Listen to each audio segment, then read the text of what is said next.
Shabbat Shalom, mis queridos Javerim, amigos, hermosa familia, qué bueno traerles a ustedes la segunda parashá que corresponde a este día de Shabbat, ¿sí? Que es la parashá número 40, parashá Balak. Y ya la encontramos en números 22.2 hasta el 25.9. Y aquí tengo un tema muy interesante, muy importante, que quiero compartir con ustedes. El secreto de Baal Peor. ¿Por qué la inmoralidad? Ahí está. El secreto de Baal Peor. ¿Por qué la inmoralidad? Entonces, nos encontramos en esta parashá con uno de los giros más dramáticos y desconcertantes de toda la Torá, ¿sí? Por un lado, presenciamos un despliegue de milagros cósmicos, un profeta gentil que intenta maldecir a Israel, una burra que habla, y bendiciones eternas que terminan saliendo de la boca de nuestro peor enemigo. Israel está protegido por una muralla espiritual, invisible, pero impenetrable. Balak y Bilam fracasan una y otra vez en el intento de maldecir al pueblo de Israel. Sin embargo, al final de la parashá, la tragedia golpea de todas formas. 24,000 israelitas mueren en una plaga. Y pues obviamente aquí no cayeron ante la espada de Moab, ¿no?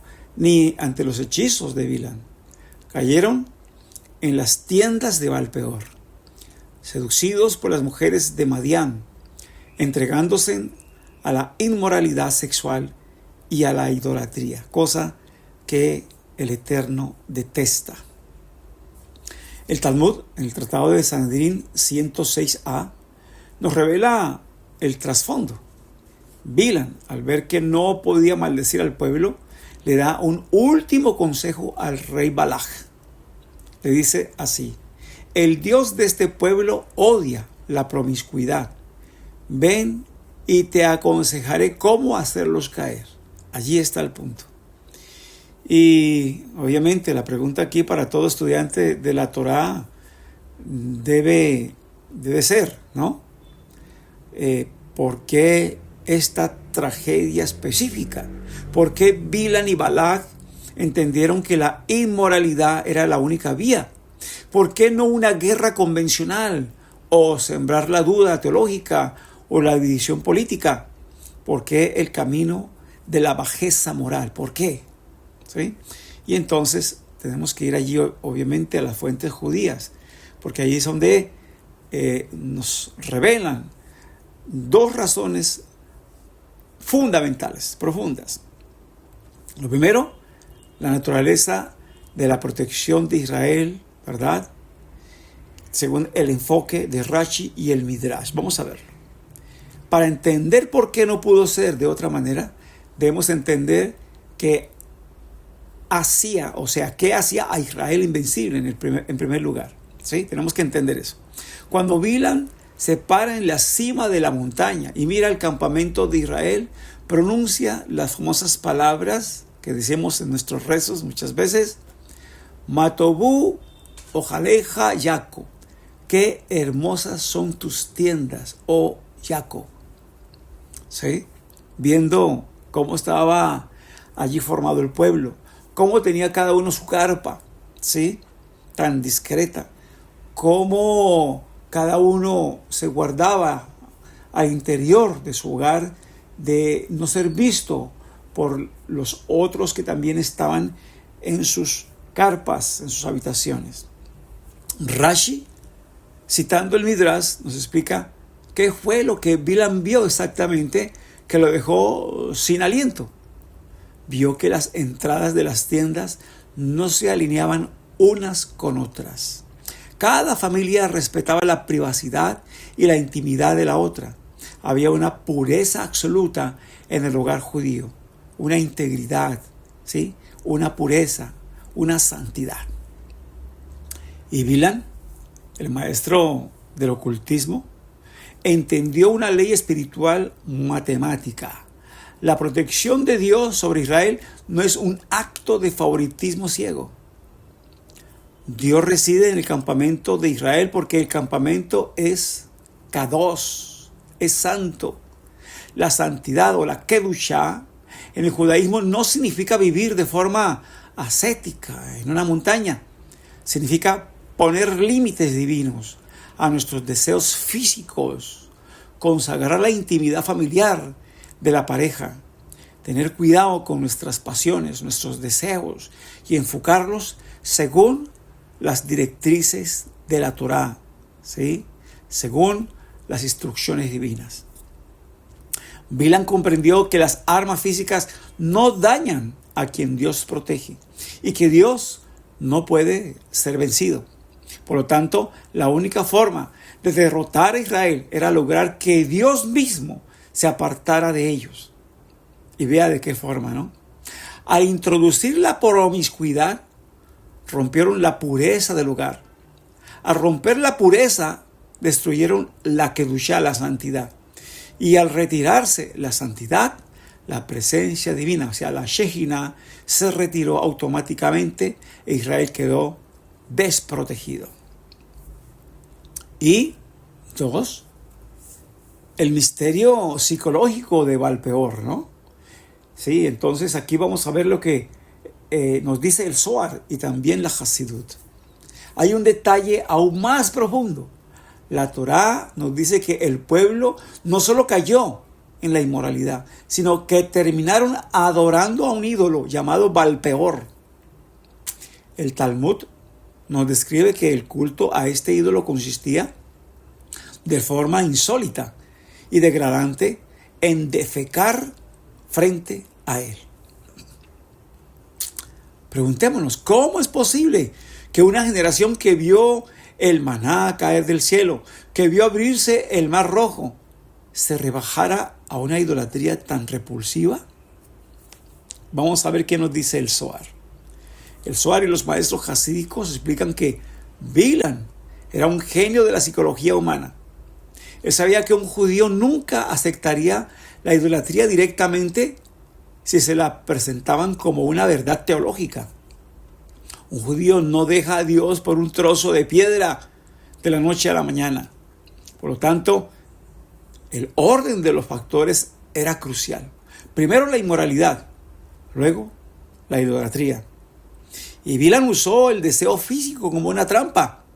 Sabía que cuando una persona se sumerge en el descontrol de sus pasiones primarias, experimenta una culpa tremenda.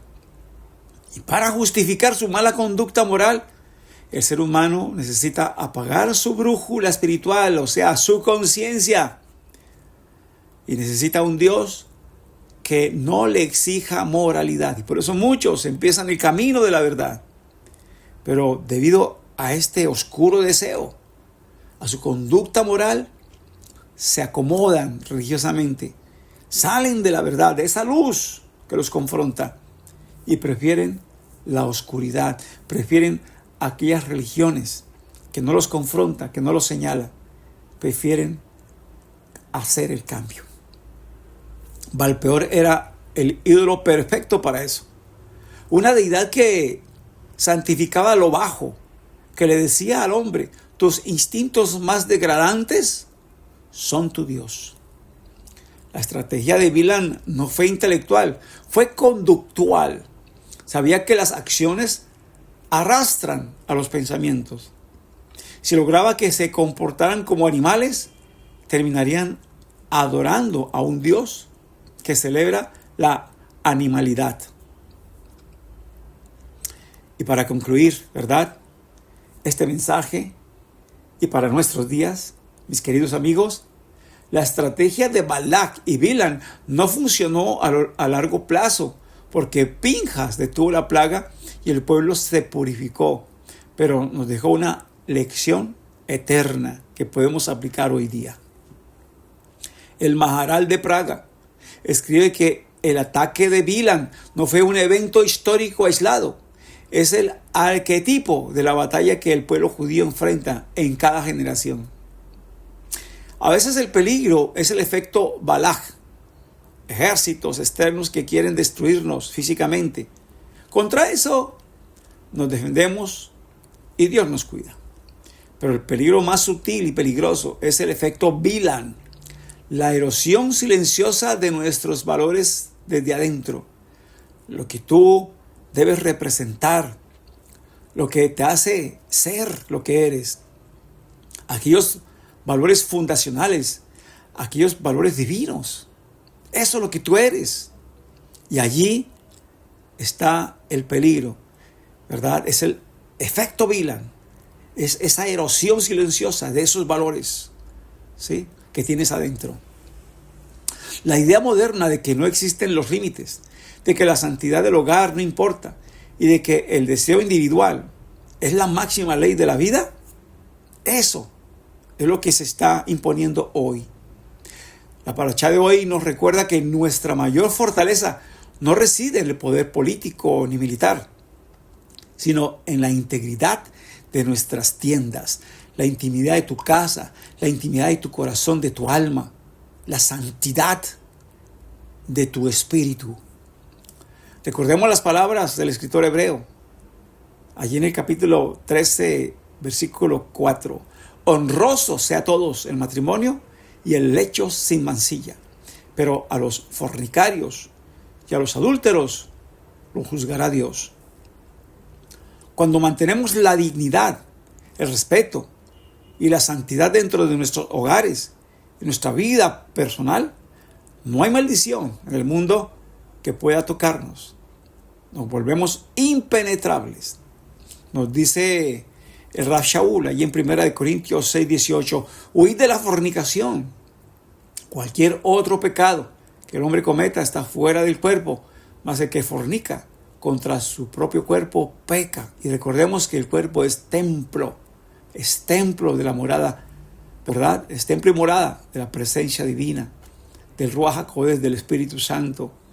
Debemos cuidar ese templo, debemos cuidar el cuerpo, debemos cuidar de no caer en la promiscuidad, en la costumbre que cada vez se cierne sobre nuestra sociedad, sobre nuestros niños, nuestros jóvenes, sobre los adultos y aún sobre los adultos mayores. Que sepamos siempre cuidar la belleza de nuestras tiendas, de nuestros hogares, de nuestro interior, de nuestro ser interior, emulando la pureza que nos hace merecedores de la bendición eterna de tener siempre su presencia en nuestras vidas. Mis amados, acuérdense que aquí les enseñamos para que tu relación con el Creador sea cada vez mejor. Los dejo allí. Para todos, Shabbat Shalom y Shalom Ubrajot, paz y bendiciones. Hasta una próxima.